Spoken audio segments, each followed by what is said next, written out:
ماہ رمضان میں تو نیکی تقوی خدا خوفی پہلے سے بڑھ جاتی ہے، لیکن پاکستان میں معاملہ الٹ ہے۔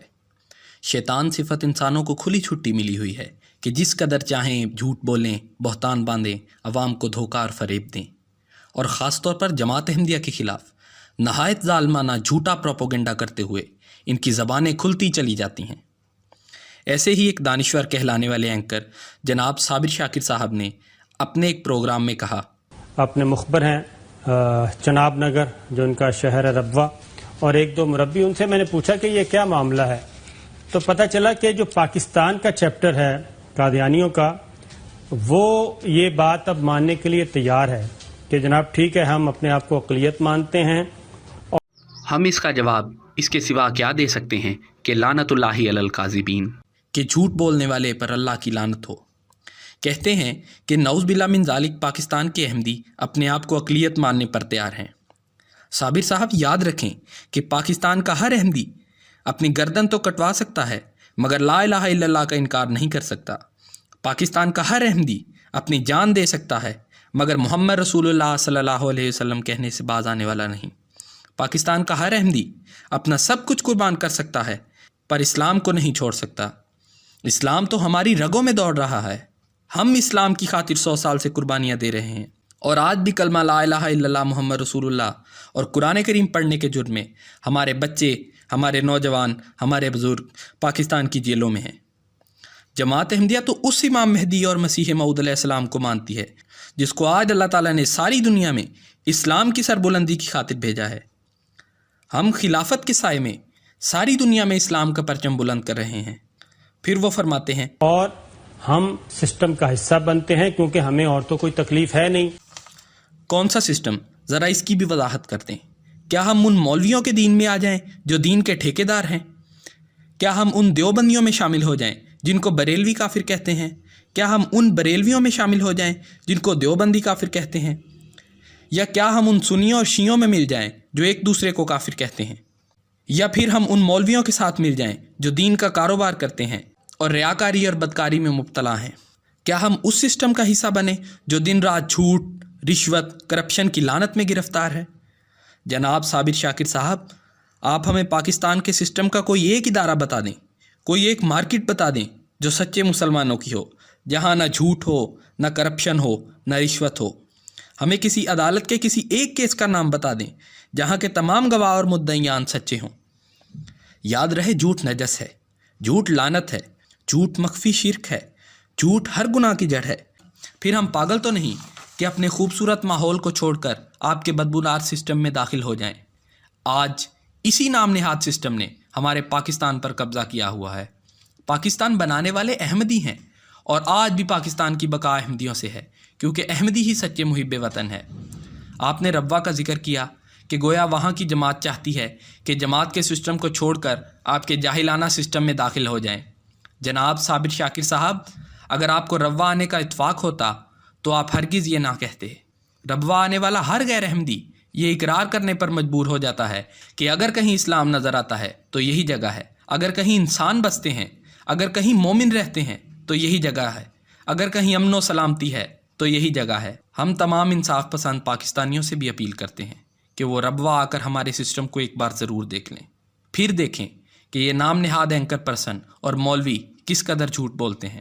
صابر شاکر صاحب، آج آپ جماعت احمدیہ کے اوپر لگائے جانے والی ظالمانہ پابندیوں کو اٹھا دیں، پھر دیکھیں کہ کس طرح ہزاروں، لاکھوں، کروڑوں کی تعداد میں انصاف پسند پاکستانی احمدیت میں داخل ہوتے ہیں۔ ربوہ آنے والے اکثر لوگ احمدیت کی تعریف کرتے ہیں اور جماعت احمدیہ میں شامل ہونا چاہتے ہیں، لیکن آپ کے ظالمانہ قوانین سے ڈر کر اس کا اعلان نہیں کرتے۔ پھر وہ کہتے ہیں، پاکستان میں ہمیں تمام حقوق حاصل ہے، ہم مذہبی آزادی ہمیں حاصل ہے۔ اس قدر جھوٹ! آپ آرڈیننس 298 پڑھ کر دیکھ لیں، جس کے مطابق کوئی احمدی اپنے آپ کو مسلمان نہیں کہہ سکتا۔ کوئی احمدی اگر یہ کہے کہ اللہ کے سوا کوئی معبود نہیں تو وہ 3 سال سزا کا مستحق ہوگا۔ اگر کوئی احمدی یہ کہے کہ محمد صلی اللہ علیہ وسلم اللہ کے سچے رسول ہیں تو وہ 3 سال قید بامشقت کا سزاوار ہوگا۔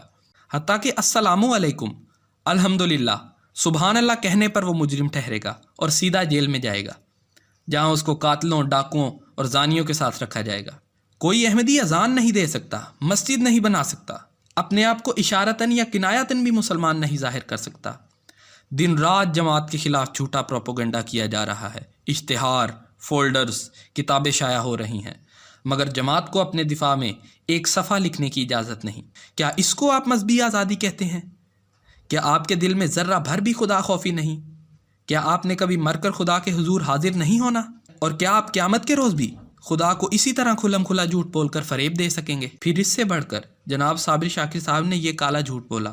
لیکن جو لندن ہیڈ کوارٹر ہے ان کا، وہ یہ بات ابھی تک ماننے کے لیے تیار نہیں، وہ ان کو اجازت نہیں دے رہا، اور ان میں آپس میں یہ تکرار چل رہی ہے۔ گویا لندن میں موجود خلیفہ وقت فدا ہوا ابی و امی، میرے ماں باپ آپ پر قربان، سے پاکستان کے احمدی اختلاف رکھتے ہیں۔ شاید اس سے بڑھ کر آج کی تاریخ میں کوئی جھوٹ نہیں بول سکا۔ پاکستان کے ہر احمدی کے دل کی دھڑکن اس کا پیارا خلیفہ ہے، پاکستان کے ہر احمدی کی جان اس کا خلیفہ ہے، اور یہ صرف منہ کی باتیں نہیں بلکہ پاکستان کے سینکڑوں احمدی دن رات یہ قربانیاں خوشی خوشی دے رہے ہیں۔ دراصل صابر شاکر جیسے لوگوں کے مذہبی پیشوا تو وہ دنیا دار اور نفسانی ہوس کے شکار مولوی ہیں جن کو نبی کریم صلی اللہ علیہ وسلم نے سوروں اور بندروں سے تشبیہ دی ہے۔ ان کو خلافت کا کیا ادراک؟ ان کو تو معمولی نیکی جو سچائی سے پھوٹتی ہے اس سے بھی کبھی واسطہ نہیں پڑا۔ ان کو کیا علم کہ تقوی اور محبت الہی کس چیز کا نام ہے؟ خلافت کی تو یہ گرد کو بھی نہیں چھو سکتے۔ خلافت کے نور کو دیکھنے والی آنکھیں ان بیچاروں کو نصیب ہی نہیں ہوئی۔ افسوس کہ خلافت کے حسن سے ان کے دل ناشنا ہیں، کیونکہ ان پر جہالت کے پردے پڑے ہوئے ہیں۔ صابر شاکر تو کوئی چیز ہی نہیں، اس سے بڑے بڑے لوگ آئے اور گزر گئے مگر جماعت کا کچھ نہ بگاڑ سکے، بلکہ تاریخ کے اوراق میں اپنی نحوست کے داغ چھوڑ گئے۔ حکومتوں اور جابر حکمرانوں نے بھی ایڑی چوٹی کا زور لگا دیا کہ جماعت میں کوئی رخ نہ ڈال سکیں، جماعت کو خلافت سے دور کر سکیں، مگر ہمیشہ ناکام و نامراد رہے، کیونکہ جماعت اور خلیفہ کا تعلق بدن اور روح کا ہے جس کو کوئی جدا نہیں کر سکتا۔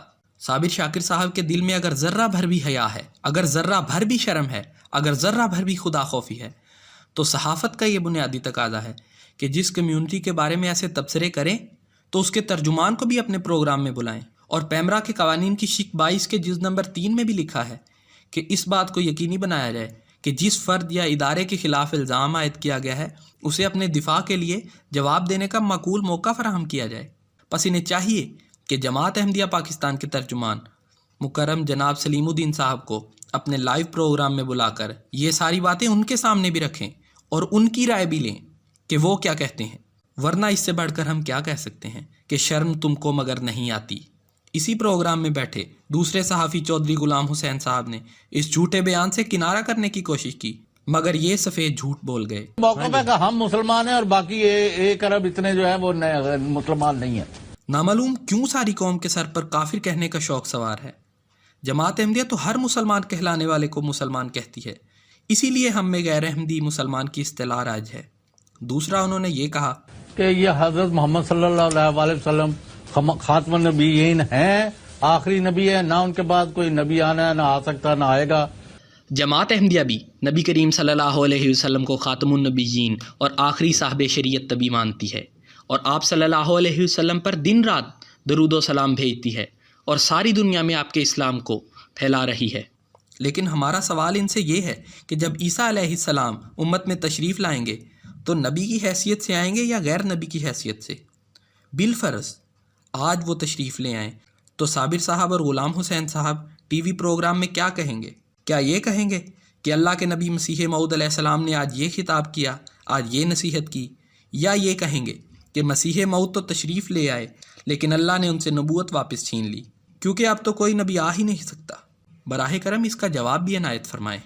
اصل بات یہ ہے کہ جب سچائی کا انکار کیا جاتا ہے تو قوم ایسے متضاد عقیدے گھڑ لیتی ہے کہ جس سے چھٹکارا حاصل کرنا ممکن نہیں، پس ذرا سا غور کرنے سے ان کے جھوٹ کی کلی کھل جاتی ہے۔